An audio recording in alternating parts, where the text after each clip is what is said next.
नमस्कार दोस्तों, एक बार फिर आपका स्वागत है हमारे आज के इस क्राइम एपिसोड में।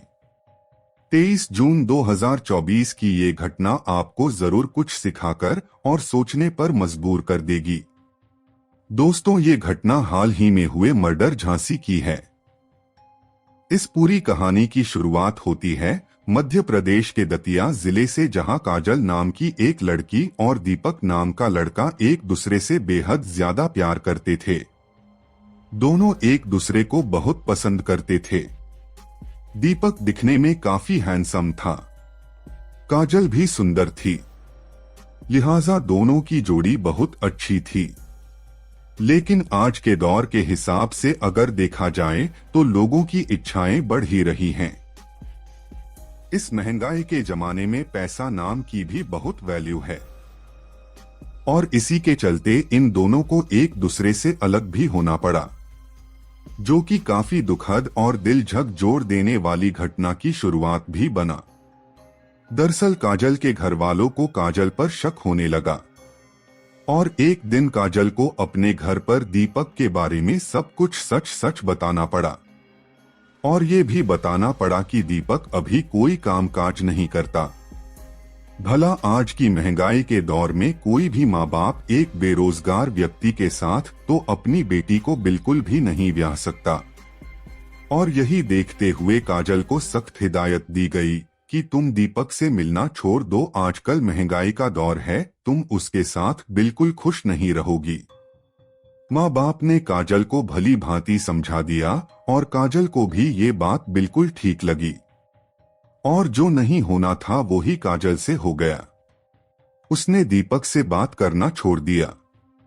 दीपक अब काफी परेशान रहने लगा और फिर एक दिन दीपक को अपने ही पड़ोसी से पता चलता है कि तुम्हारी गर्लफ्रेंड जो तुम्हारी पड़ोसन है उसकी शादी झांसी के एक लड़के से फिक्स हो गई है और बहुत जल्द ही उसकी शादी होने वाली है। ये बात जानने के बाद दीपक का सर घूम गया। हालांकि दीपक और काजल एक दूसरे के पड़ोसी थे, लेकिन फिर भी दीपक को काजल से प्यार था और जब से उसने ये बात सुनी कि काजल की शादी झांसी में हो रही है, उसके दिमाग में उल्टी सीधी बातें आने लगी और उसे ये लगने लगा कि काजल की शादी उसकी मर्जी के खिलाफ हो रही है। वो जरूर मेरे लिए परेशान हो रही होगी, लेकिन इधर तो काजल बहुत आराम से रह रही थी। दीपक कौन है अब वो ये बात भी भूल चुकी थी, क्योंकि अब वो अपने मंगेतर राज से बात करने में व्यस्त थी और राज उसकी हर डिमांड को भी पूरा करने में सक्षम था। राज एक अच्छा और कमाऊ लड़का था, इस वजह से काजल को लालच आ गया और अब वो दीपक को मानो भूल ही चुकी थी। दीपक के कॉल को भी अब वो इग्नोर करने लगी।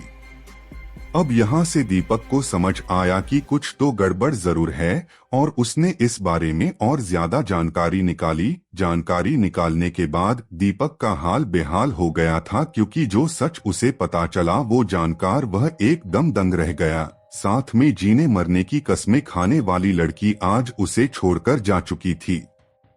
दीपक ने अपना होश संभाला और खुद से वादा किया कि वो काजल को सबक सिखाकर रहेगा, वो उसे हासिल करके ही रहेगा और अगर काजल उसकी नहीं हुई तो वो उसे किसी की भी नहीं होने देगा।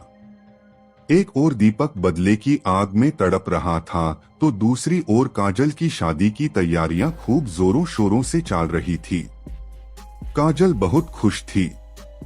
दीपक और काजल की शादी के लिए दीपक के परिवार वालों ने काजल के परिवार पर काफी जोर डाला था, जिसके चलते काजल का परिवार काजल की शादी झांसी में ही यानी कि राज के एरिया में ही कर रहे थे। इधर दीपक को अपने परिवार से तो सपोर्ट थी, लेकिन काजल ही मुकर गई तो वो क्या ही कर सकता था। अब दीपक ने काजल को भगाने का फैसला किया और झांसी जा पहुंचा। काजल की शादी के दिन ही दीपक झांसी आ गया और काजल की ताड़ भाड़ में लग गया। उसे कई मौके इस बीच मिले, लेकिन उसने ऐसी जगह काजल से बात करना उचित समझा जहां वो और काजल आराम से बात कर सकें और जहां राज के परिवार के ज्यादा लोग ना हो। और उसने मौका ढूंढा और उसे मौका मिला भी। दरअसल काजल को मंडप में लाने के लिए पड़ोस में ही पार्लर में जाना था और वहां काजल का मेकअप शुरू हुआ ही था कि दरवाजे का कांच तोड़कर दीपक अंदर आ गया और काजल से अपने साथ चलने को कहा। काजल ने दीपक को काफी सुनाया और उससे जाने को कहा। दीपक ने कसम खा ली कि जाऊंगा तो तुम्हें साथ ही लेकर, और अगर ऐसा न कर सका तो तुम्हें किसी और का भी नहीं होने दूंगा। काजल ने आखिरी बार में भी दीपक को ना ही कहा और गुस्से में दीपक ने काजल को गोली मार दी। इतने में ही पूरे मंडप अड़ोस पड़ोस में भी कोहराम मच गया। दीपक अपने काम को अंजाम देकर वहां से फरार हो गया। ऐसा करने में उसने अपने दोस्तों की मदद ली। सीसीटीवी में उसके कुछ दोस्त भी नजर आए जिनके चेहरों पर कपड़े बंधे हुए थे। दीपक काजल को मारकर दिल्ली भाग गया। इधर पुलिस भी घटनास्थल पर पहुंची और लाश को पोस्टमार्टम के लिए लैब भिजवा दिया। लेकिन अगली सुबह फिर दीपक दिल्ली से दतिया लौटकर आया और रात शाम के समय उसकी लाश पंखे से लटकी हुई मिली। पुलिस अंदाजा लगा रही है कि प्यार के चलते उसने सुसाइड कर लिया।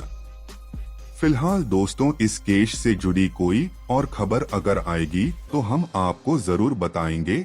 फिलहाल के लिए आप हमारे चैनल को सब्सक्राइब और वीडियो को लाइक जरूर करें।